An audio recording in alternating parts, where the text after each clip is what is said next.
He's a senior research scientist at the Memorial Sloan Kettering Cancer Center in New York. I was always interested in biology and science in particular. He's a molecular geneticist and biochemist with over 10 years of research experience. The community is definitely being represented in the political systems in all different forums, which is absolutely great. NewsX proudly presents the VaKu Diaspora dialogue with Angad Garg. Hello and welcome. You're watching NewsX VaKu. My name is Megha and joining me on the broadcast is Angad Garg, all the way from New Jersey in the United States of America. He is a senior research scientist at Memorial Sloan Kettering Cancer Center, and he has 13 years of experience in molecular biology. It's good to connect with you, Angad. Thanks for having me. Angad, first of all, I would like to understand, and so would my audience, about your work. You spent 13 long years in molecular biology. What exactly is it that you do? So, the problems change, but currently I'm working on how cells respond to starvation. And the context, just for our audience here, is that, I'm in Memorial Sloan Kettering Cancer Center. And when cancer cells grow and they keep growing like crazy, they at some point outgrow the blood supply or nutrition, basically. And so they undergo starvation. So we're kind of studying the process of how cells respond to starvation. And that's the gist of what we're doing. And then what motivated you to study biology and pick up this particular subject in biology?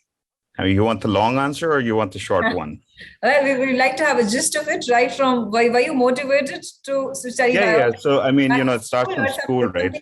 Something that struck. Yeah, it starts from school. So, I was always interested in biology and science in particular.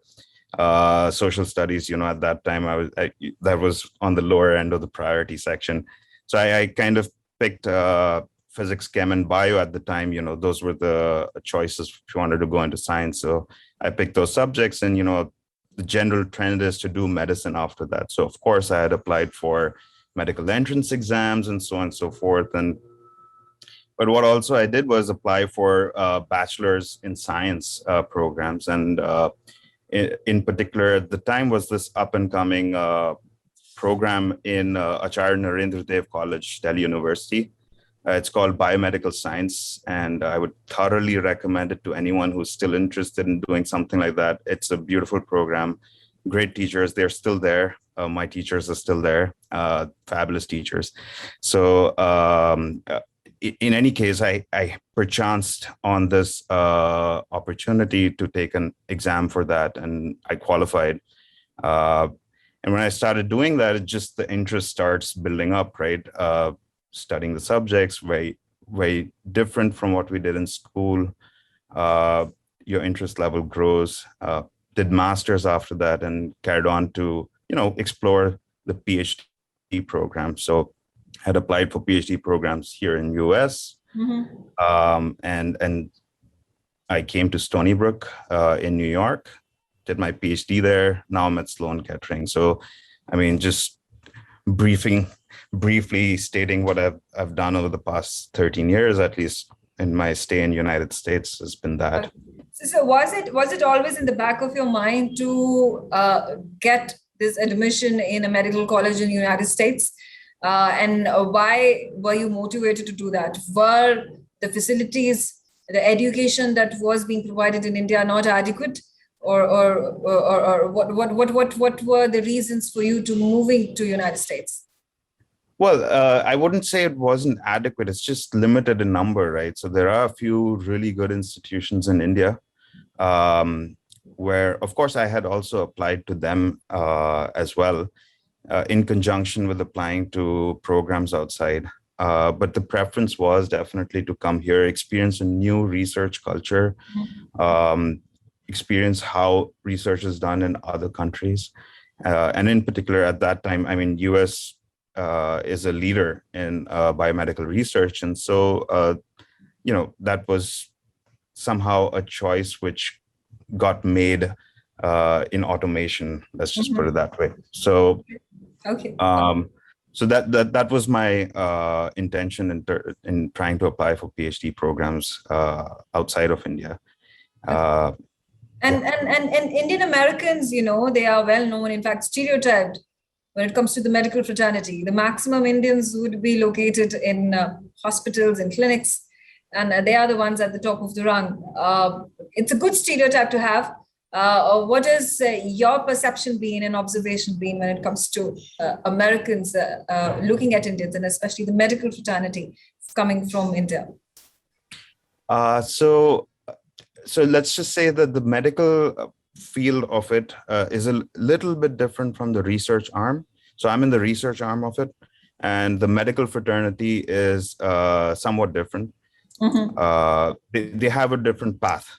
Let's just put it that way, in terms of how they approach their careers and what they have to undergo to do that. So I'm a little bit unfamiliar there with their paths. But yes, the representation of Indians in the medical fraternity is pronounced, and it has been for a considerable amount of time.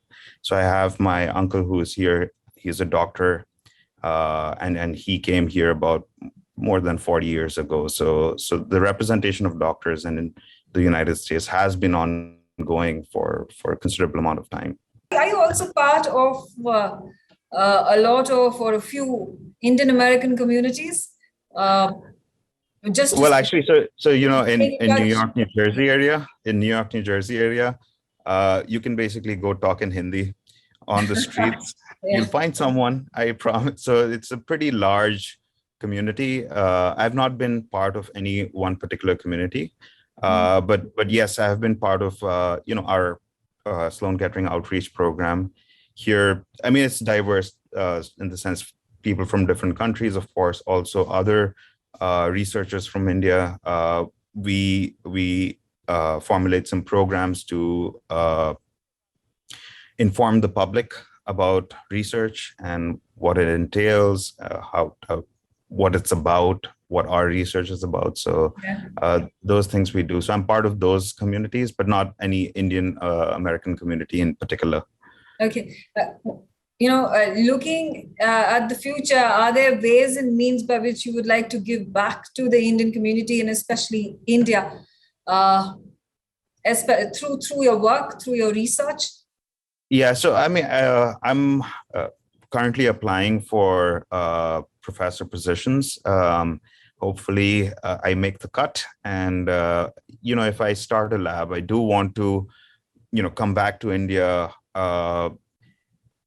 help students to come here, pursue their PhD, and depending on their interest and lives and how the directionalities go, maybe they come back to India and further their science careers, or they stay here or anywhere else in the world. But I do want to come back to India and help talented students, reach their career goals and stuff like that. And hopefully, if I have a lab, then my lab might be one of the sites for that purpose.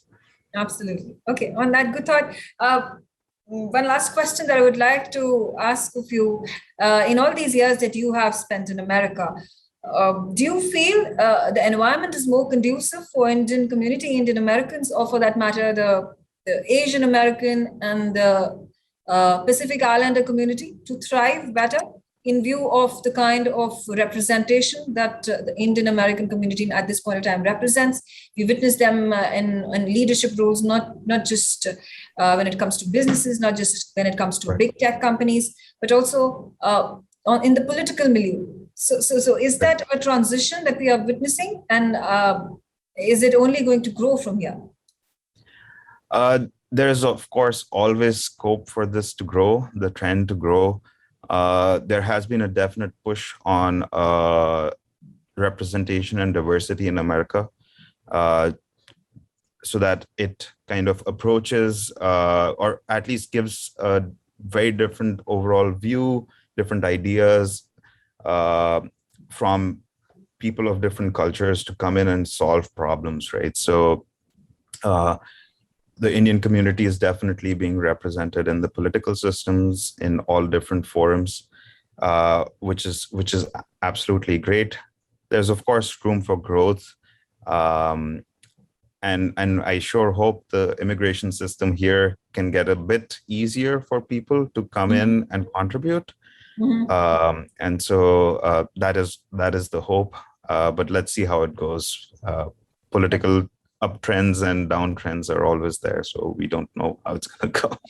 Okay, and before I let you go, Angad, I would just like to understand from you as an Indian American or as a resident of United States of America, what are the few changes that you would like to witness, especially for the Indian community, for their betterment, for their welfare and growth?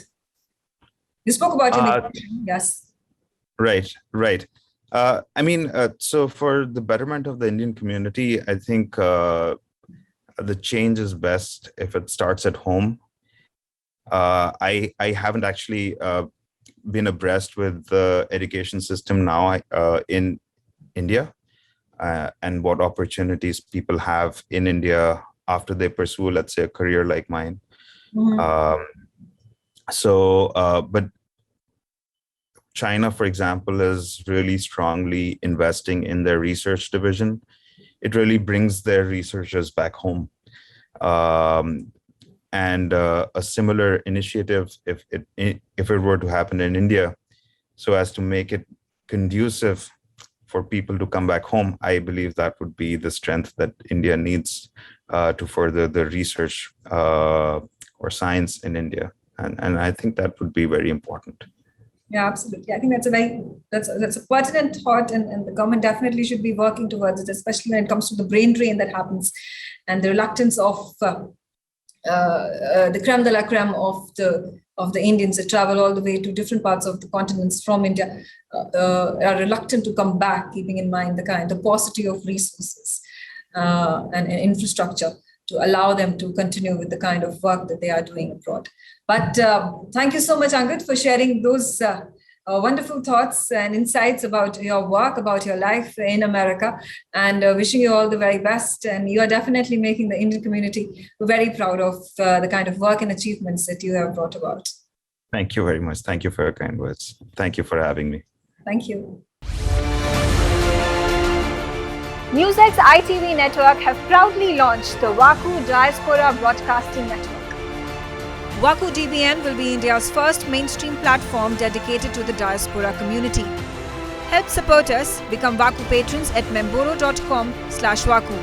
You will get the first access to our interviews, make recommendations, merchandise access, ask questions, and get a shout out of thanks on our TV shows. You can also suggest to us who should get the VaKu Golden Chakra Awards, and also tell us who should get into the VaKu Hall of Fame. Limited memberships are available at 100 rupees per month on Memboro VaKu. Sign up now. Log on to memboro.com/VaKu.